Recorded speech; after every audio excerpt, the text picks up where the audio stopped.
ناظرین، اس چند منٹ کی ویڈیو میں ہم سلطان راہی کی پیدائش، فلمی سفر سے لے کر سلطان راہی کے قتل ہونے تک کی مکمل تفصیلات آپ کو بتائیں گے۔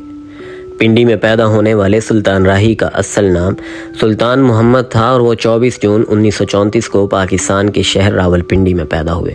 قیام پاکستان کے بعد ان کے گھرانے نے راول پنڈی میں ہی رہنا پسند کیا۔ یہ ایک مذہبی گھرانہ تھا اور سلطان راہی نے بچپن میں ہی قرآن پاک تفسیر کے ساتھ پڑھ لیا تھا۔ سلطان راہی کو چھوٹی عمر سے ہی فلموں میں کام کرنے کا شوق تھا۔ اسی شوق کے ہاتھوں وہ راول پنڈی سے لاہور چلے آئے اور اسٹیج ڈراموں سے اپنی فلمی زندگی کا آغاز کیا۔ پی ٹی وی کے نامور براڈ کاسٹر کہتے ہیں کہ جب انہوں نے اپنے زمانہ طالب علمی میں اوپن ایئر تھیٹر میں سلطان راہی کو ایک ڈرامے میں اداکاری کرتے دیکھا تو وہ تصور بھی نہیں کر سکتے تھے کہ اتنی نستعلیق اردو بولنے والا یہ نوجوان ایک روز خون آلود گنڈاسوں اور گولیاں اگلتی کلاشنکوفوں والی پنجابی فلموں کا سپر سٹار بنے گا۔ سلطان راہی کا پہلا ڈرامہ شبنم روتی رہی تھا، جس میں انہوں نے مرکزی کردار ادا کیا۔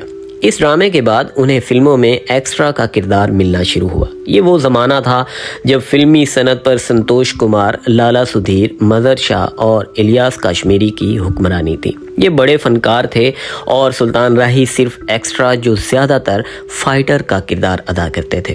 سلطان راہی اچھے کرداروں کے حصول کے لیے جدوجہد کرتے رہے۔ ایسے میں جب ان کی ملاقات ایک ہدایت کار سے ہوئی تو انہوں نے سلطان راہی سے صاف صاف کہہ دیا کہ تم کبھی ایکٹر نہیں بن سکتے، مگر سلطان راہی نے ہمت نہیں ہاری۔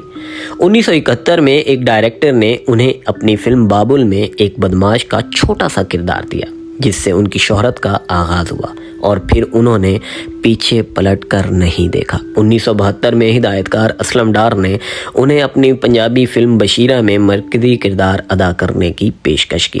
فلم بشیرہ پنجابی زبان کی ایک رجحان ساز فلم کہلاتی ہے۔ اس فلم کی کامیابی سے سلطان راہی کے لیے کامیابی کی نئی راہیں کھل گئیں۔ ان کی شخصیت کو سامنے رکھتے ہوئے کہانیوں کے کردار لکھے جاتے رہے اور اگلی چوتھ صدی تک وہ پنجابی فلموں کے بے تاج بادشاہ بنے رہے۔ فلمی تاریخ دان لکھتے ہیں کہ 1972 سے پہلے پنجابی زبان کی فلمیں عموماً سماجی موضوعات پر بنائی جاتی تھیں اور ان کے نام بھی نہایت مناسب ہوتے تھے۔ ان کے مطابق فلم غیرت قانون پہلی فلم تھی جس کا نام جرم و سزا کے تعلق سے رکھا گیا تھا۔ 1979 میں پاکستانی فلموں میں ایک اور انقلاب آیا جب 11 فروری 1979 کو ریلیز ہونے والی فلم مولا جٹ نے باکس آفس پر کامیابیوں کے تمام اگلے پچھلے ریکارڈ توڑ دیے۔ اس فلم میں سلطان راہی نے ایک نیک سیرت انسان کا اور مصطفیٰ قریشی نے ایک شیطان صف شخص کا کردار ادا کیا۔ یہ فلم باکس آفس پر اس قدر ہٹ ہوئی کہ اس کی نمائش مسلسل 2.5 سال تک جاری رہی۔ اب سلطان راہی فلم سازوں کے لیے ایک ایسا ہیرا بن چکا تھا کہ ہر کوئی اس کی زیادہ سے زیادہ قیمت لگا کر اسے حاصل کرنے کی تگ و دو میں مصروف نظر آنے لگا۔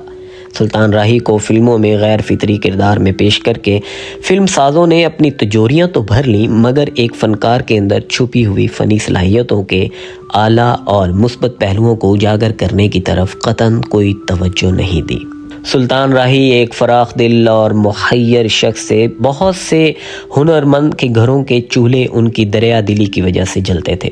سلطان راہی نے ایور نیو اسٹوڈیو میں ایک مسجد بھی بنوائی جو اپنی نوعیت کی واحد مسجد ہے۔ وہ ایک اچھے قاری بھی تھے۔ جب وہ قرآن پاک کی تلاوت کرتے تھے تو ایک سماع بن جاتا تھا۔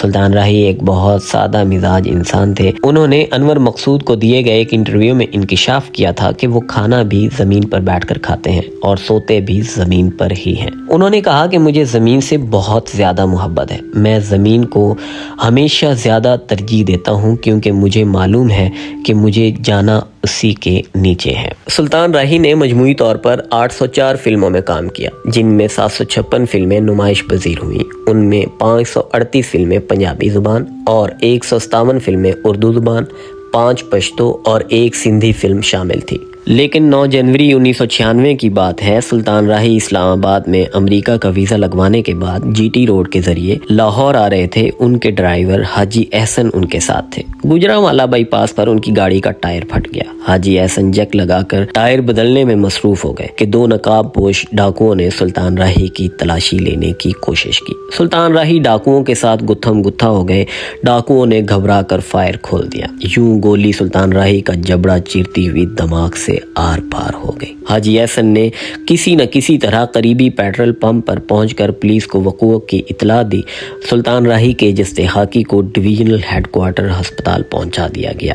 سلطان راہی کے قتل کی خبر گجرانوالہ شہر میں جنگل کی آگ کی طرح پھیل گئی اور اس کے پرستار چوک در چوک ہسپتال پہنچنا شروع ہو گئے۔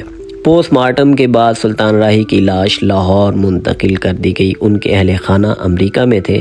ان کے آنے کا انتظار کیا گیا اور 14 جنوری 1996 کو انہیں لاہور میں شاہ شمس قادری کے مزار کے احاطے میں سپرد خاک کر دیا گیا۔